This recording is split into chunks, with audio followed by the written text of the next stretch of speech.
Well, welcome back to the Art of Boat Building, and we're building the tender for Steve Denette's boat, Arabella. So in this episode, we're going to finish making the bulkheads for the rest of the boat. Now, if you'll remember back in episode 8, I made this mahogany plywood with a cedar core for the front bulkhead. I've already made one for the aft bulkhead for where the back seat is.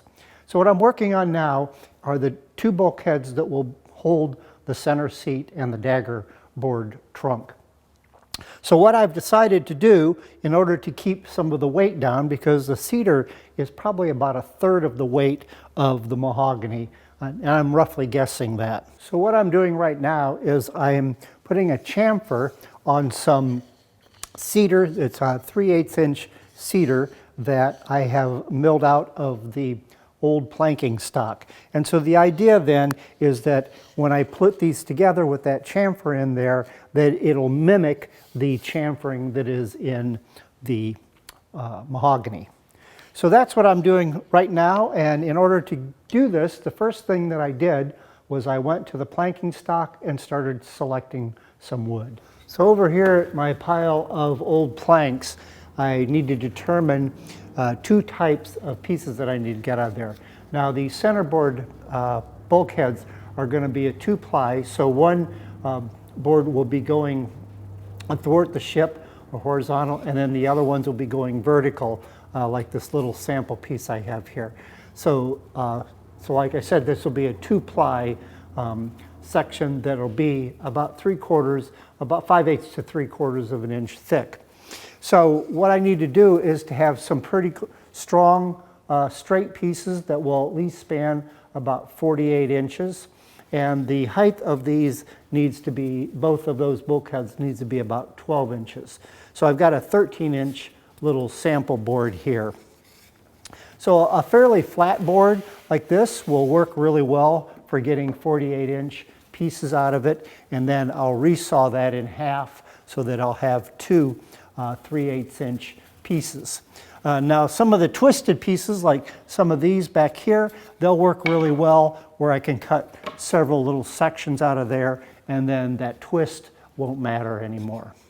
So that's the first step, is to get some of these woods processed down into those 48-inch and 13-inch pieces.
I used Total Boat epoxy fairing compound to fill any of the voids or holes that had been left in the planks.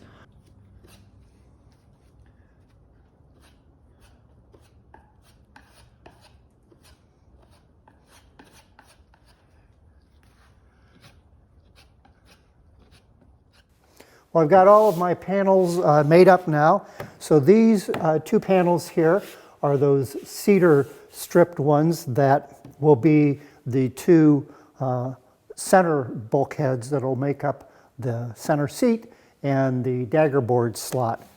Now both of these, as you probably saw when I was gluing up, are 2-ply sections that have a horizontal section that'll be on the inside, and then these vertical pieces on the outside.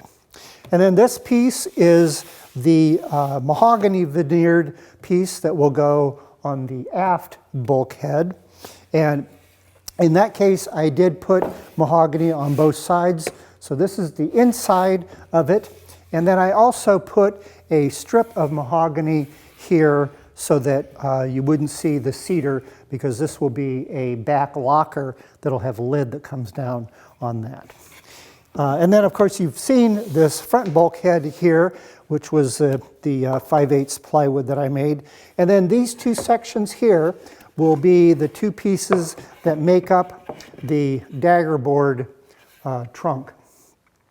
So what the next step is to get all of these bulkheads placed inside the boat and get them fitted so I can cut out the curve.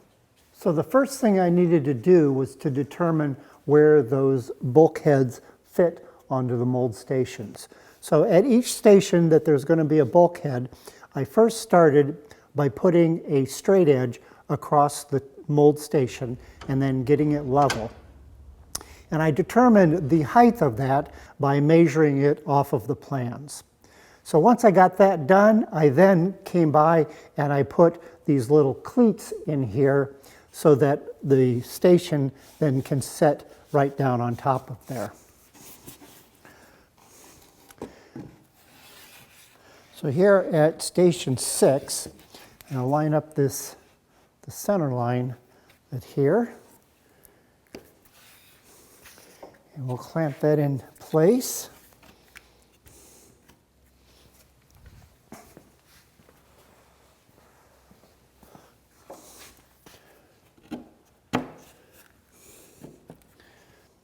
So that's how the bulkheads will go in there. So I'm going to go ahead and put the other 3 bulkheads on, and then we'll get to scribing this and marking it off.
So now that I've got all of these bulkheads cut to the contour of the hull, now when I was doing that, the pencil line, I left it a little bit strong so that I can go back and ferret out.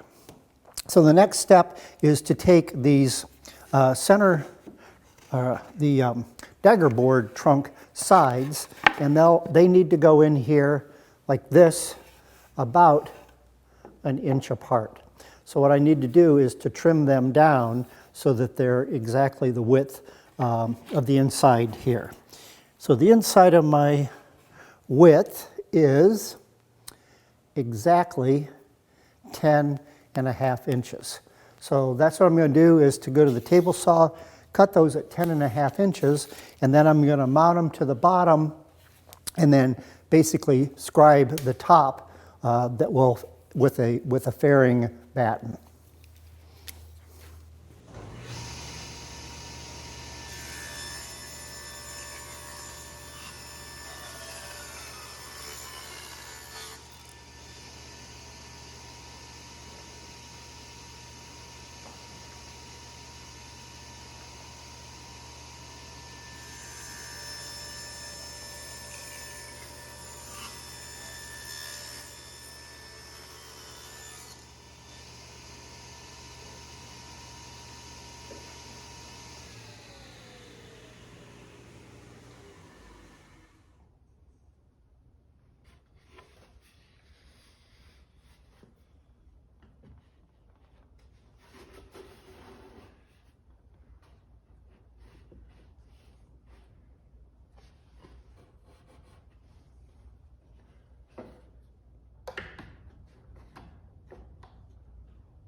I'm applying epoxy to the inside of the dagger board trunk, and I'm also going to coat the inside of the bulkheads that form the center seat.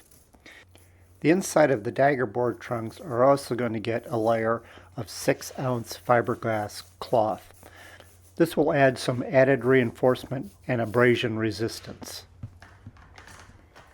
Because the cedar is so soft and absorbent, I'm going to allow this first coat to start to set up just a little bit before I put the fill coat for the fiberglass cloth on. This way, the cloth won't get starved of epoxy by it soaking in too much. Now that the first coat has tacked up, I can add a very generous layer of epoxy on. You'll see that it actually gets a little bit of a shine to it because it's not soaking in like it did in the first coat.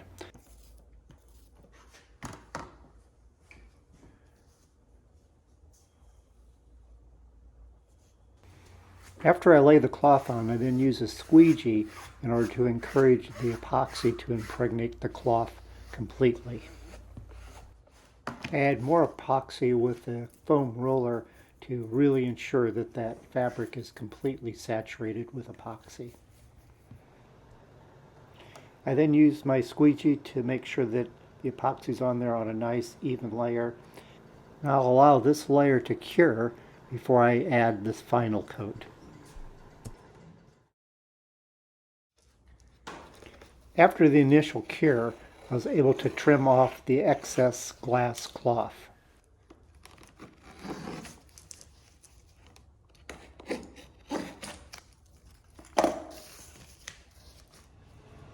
During the curing process, epoxy resin releases a wax-like film into the surface called amine blush. Once the epoxy is fully cured, this blush needs to be removed before a finished surface can be applied. Amine blush is water-soluble, so it can be removed easily with soap and water. Another method to ensure a smooth surface and remove the blush is to use a release fabric like Peel Ply. Peel Ply is a finely woven nylon fabric that will not bond to epoxy. The mean blush forms on the surface of the Peel Ply and is removed with the fabric. I've never used Peel Ply before, so I thought this would be a great place to test it out on the inside of the trunk because it'll never be seen.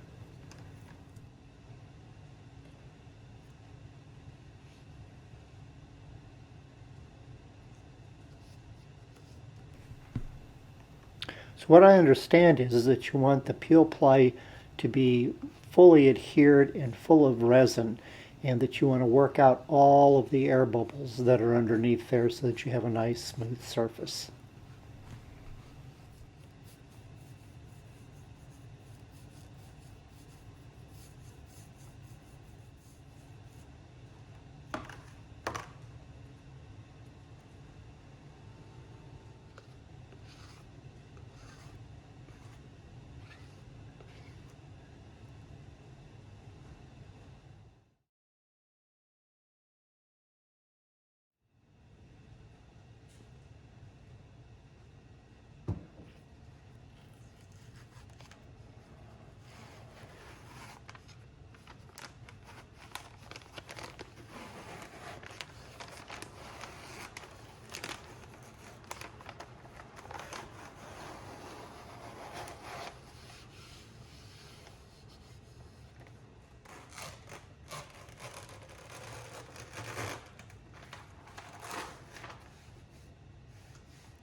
So a few things I've learned about using the Peel Ply is, and it's very hard to see in the video, but if I rub my finger across here, I can feel right here where there was a fold that had been in that Peel Ply, and it will be able to be sanded out, but I can feel it.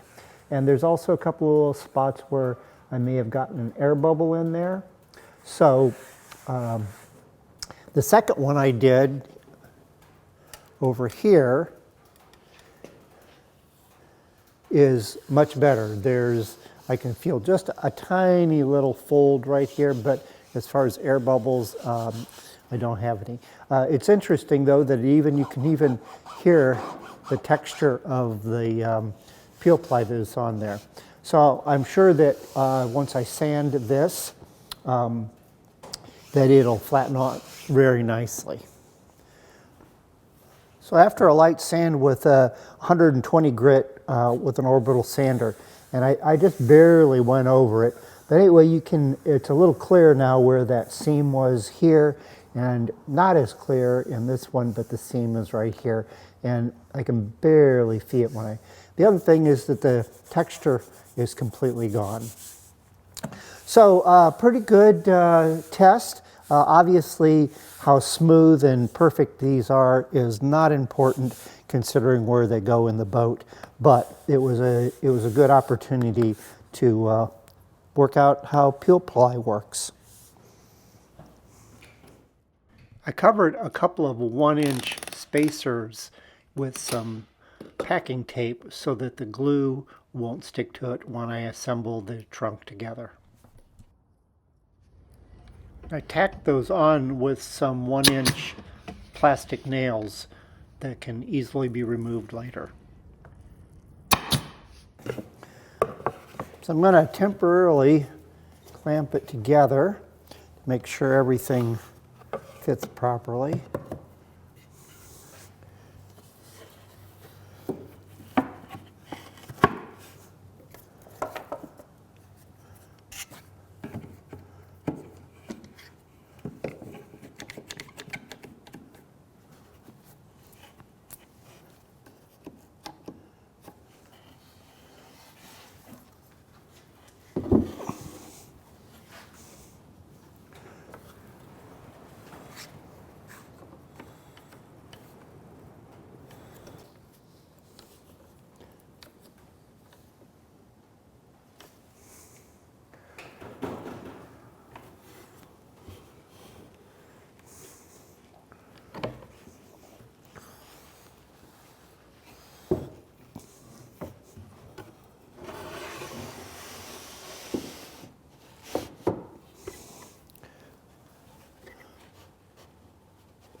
So I'm pretty happy with the dry fit.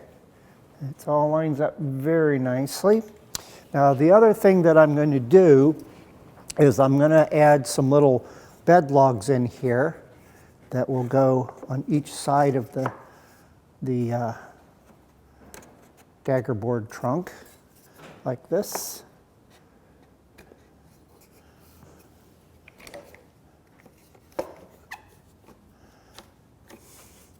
Like so.